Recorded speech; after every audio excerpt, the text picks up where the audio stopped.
Hello friends, a very warm welcome to Ansarkari and in the continuing process of taking up very important, crucial and authentic questions. अब हम देखते हैं कि उनमें आप लिख क्या सकते थे और आपको कितना आता है ये इंपॉर्टेंट नहीं है, आप क्या लिख सकते हो ये इंपॉर्टेंट है।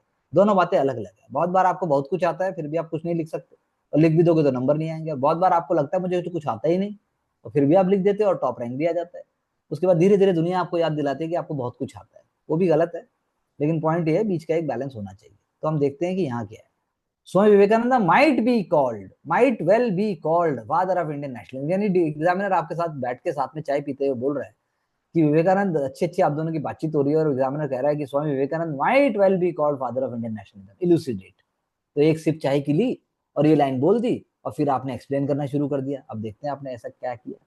Swami Vivekananda was the fire baton, the fire button, okay, of Indian nationalism, as he was multi-adaptable personality, reforming Indian society and melting differences। बहुत बढ़िया लाइन, melting differences से यानी आंसर बचते बचते आगे चला गया। melting differences लाकर आपने आंसर को वापस ट्रैक पे रखा, नहीं तो रेस जो रेसिंग कार होती है वो ट्रैक से बाहर चली जाती है। Ramakrishna Mission voiced against caste system and varna system that created hierarchies, propagated Hindu nationalist ideas, unity of all, peaceful coexistence, power of truth and non-violence, internationalized Indian democracy at Chicago Conference of World Religions।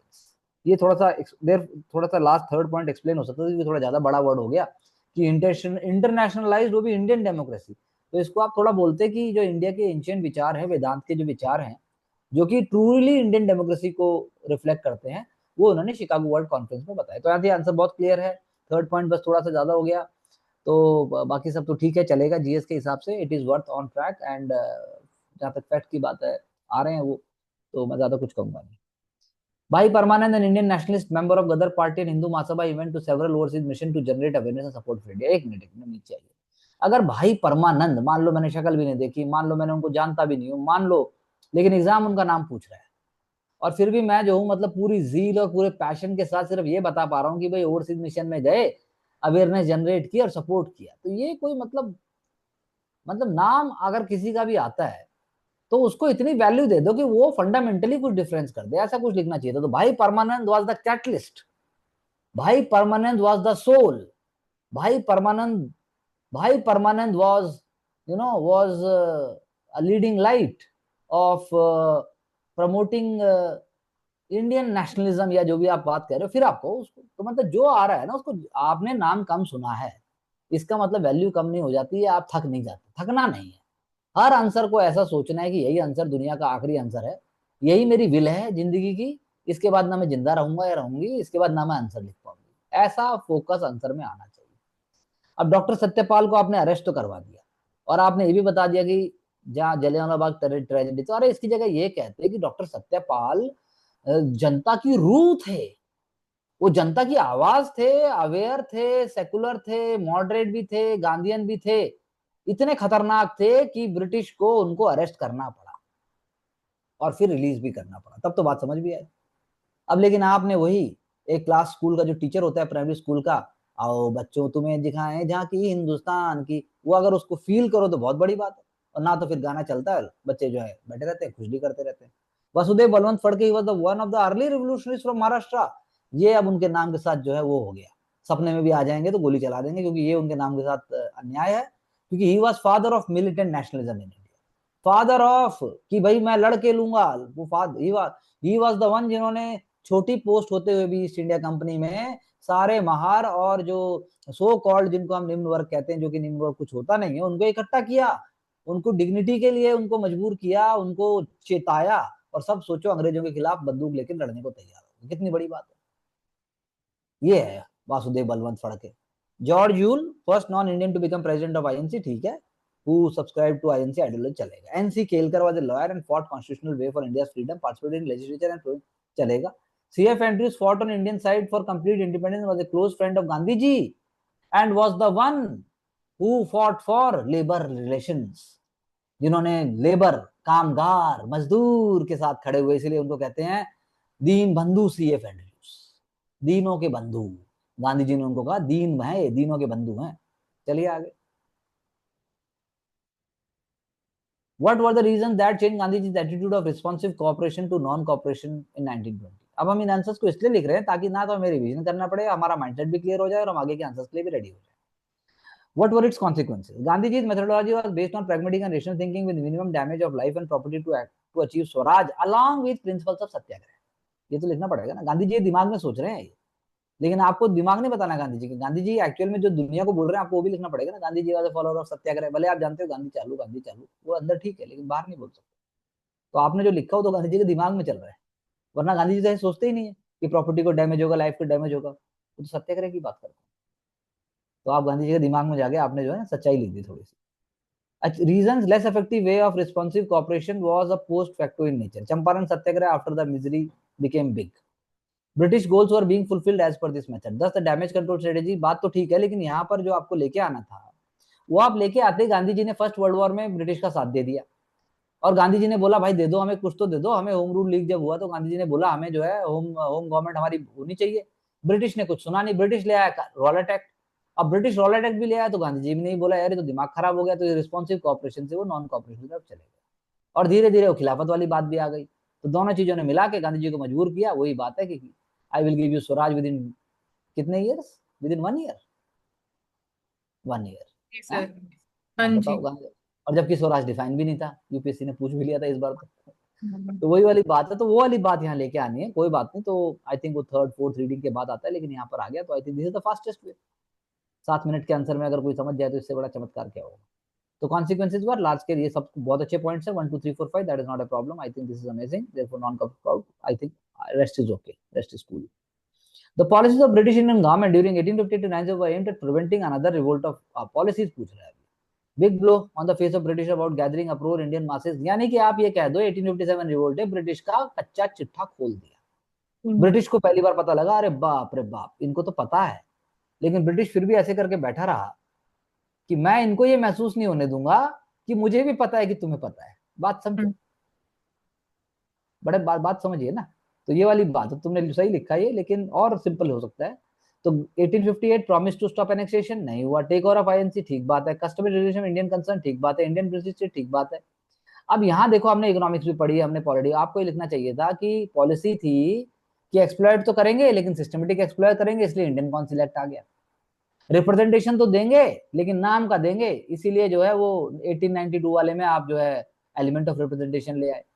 लूटेंगे तो सही लेकिन self government का नाम लेके लूटेंगे, decentralise का नाम लेके लूटेंगे, मतलब लूटेंगे सब कुछ. अरे best faculty of India, we create toppers, उसके बिना कौन पैसे दे देगा. जब तक आप ये नहीं बोलोगे आप कैसे पैसे दोगे. मजबूरी में तो आप तभी दोगे ना, वरना मेहनत तो आप करना नहीं चाहते. आपको मेहनत बताई जाए तो बोला थोड़ी ना होता है पैसे दे रहा हूं मैं तो, या फिर आप पैसे दोगे तो बोलोगे मेहनत क्यों करूं. जब मैं पैसे ही दे रहा हूं तो मैं मेहनत क्यों करूं. मैंने पैसे इस नाम के दिए कि मुझे मेहनत ना करनी पड़े. जो वाली बात है, ऐसा कुछ नहीं है ना. ऐसा क्यों नहीं हो सकता कि आप ज्यादा पैसे भी दे रहे हो और मेहनत भी ज्यादा कर रहे हो. तो क्यों नहीं हो सकता. ऐसा हर बड़ी चीज के पीछे होता है. चाहे इसरो है 1960 से कर रहा है, ईरान बेचारा मर गया करते करते, बारूद लेके भाग रहा है यहाँ वहां, यूरेनियम लेके भाग रहा है, लेकिन करना पड़ रहा है ना. That's logical. Bengal was partitioned in 1905 not for administrative but for political. Bengal was center for British trade and influence, stronghold, victory and check करना. ये क्वेश्चन मैंने दिया था नहीं, ये तो मैंने शायद नहीं दिया होगा. Battle of Buxar naturally became core. बिल्कुल सही बात है. Part of divide and rule policy of Britain to weaken. बिल्कुल सही बात है. Wide and disharmony. बिल्कुल ठीक बात है. Muslim concerns grew out of their rule.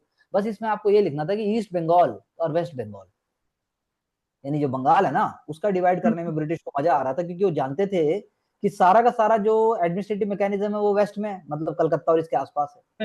आप ईस्ट को कर दोगे तो नया बनाएगा, वहां सारा एडमिनिस्ट्रेशन नया बनेगा.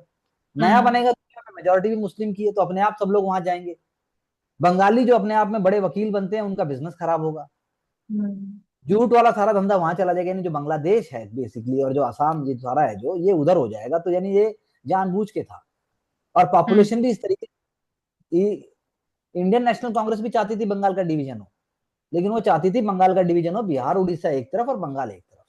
और ब्रिटिश ने क्या किया, ईस्ट बंगाल और बंगाल और बिहार और उड़ीसा जोड़ दिया. यानी लिंग्विस्टिक डिवीजन नहीं किया आपने, उसका रिलीजियस डिवीजन कर दिया. और साथ साथ में आपने ऐसा भी कर दिया कि मान लीजिए जमीन उपजाऊ उस तरफ, फैक्ट्रीज इस तरफ, सारे बंगाली वकील इधर और क्लाइंट तो उधर भी हैं. बात समझ रहे हैं. तो ये आपको जो बात है ना, ये आप जरा डेटा देखेंगे तो झट से लिखेंगे, काम हो जाएगा. तो बाकी सब कुछ ठीक है. Sugar coated knife I think wonderfully written. GS के हिसाब से I think very light very smooth and perspective भी है। चलिए आगे। स्वामी विवेकानंद द्वारा भारत की संस्कृति और आध्यात्म का जोड़ दिया गया। उन्होंने युवाओं की संगठित, तो ठीक बात है, आध्यात्मिक राष्ट्रवाद नवजागरण की भावना जगाई, पश्चिमी ज्ञान को भारतीय संस्कृति के वेदों और वेदांतों तक बढ़ावा दिया, राष्ट्रवाद को धर्म को दर्जा दिया तो धर्म को उसका अंग माना, शारीरिक और मानसिक रूप से मजबूत होने को प्रेरित किया। पॉइंट नंबर 2 वेरी गुड, हमने मिस किया। उन्होंने योग को भी, योग राजयोग तो उनकी किताब ही है, राजयोग, कर्मयोग, ज्ञान योग।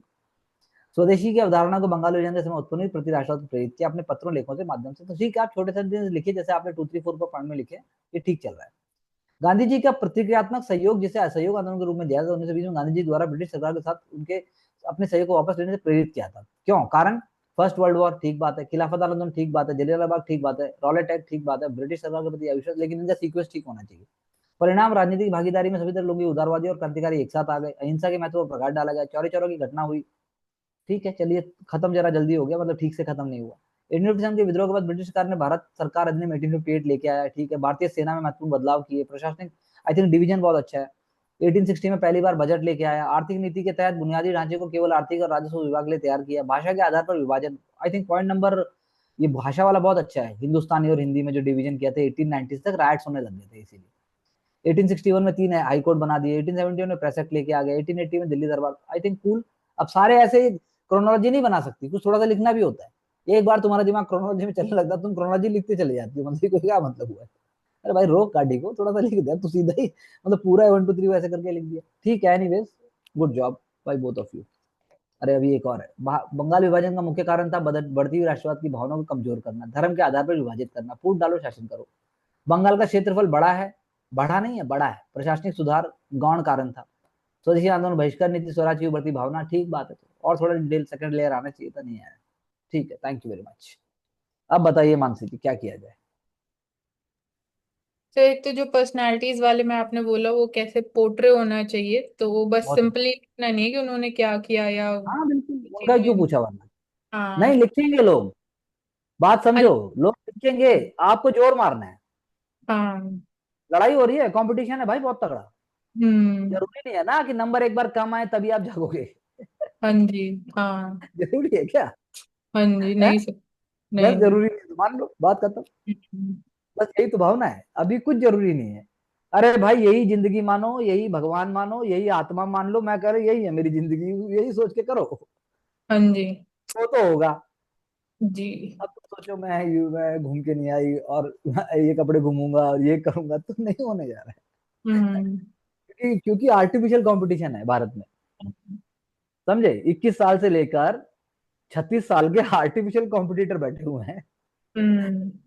और जो रिजर्व कैटेगरी के लोग हैं, अगर वो हाई रैंक लेके आएंगे तो जनरल कैटेगरी का जो स्नेक और वो जो लैडर वाली स्टोरी होती है ना, वो है भाई। तो भाई हम्म। अब हमारे भगवान ने जो है वो अच्छा है, जो भी है, अब क्या किया जाए। तो आप मेहनत ठीक है। कीजिए, जो हाँ। रिजर्वेशन में उसकी अपनी फाइट है, ऐसा थोड़ी ना कि रिजर्वेशन आसान है, हाँ फाइट नहीं सबकी। सब। लेकिन I am just trying to share with you that it's a competition, we have to be pragmatic. हाँ। आप क्या कहते हैं?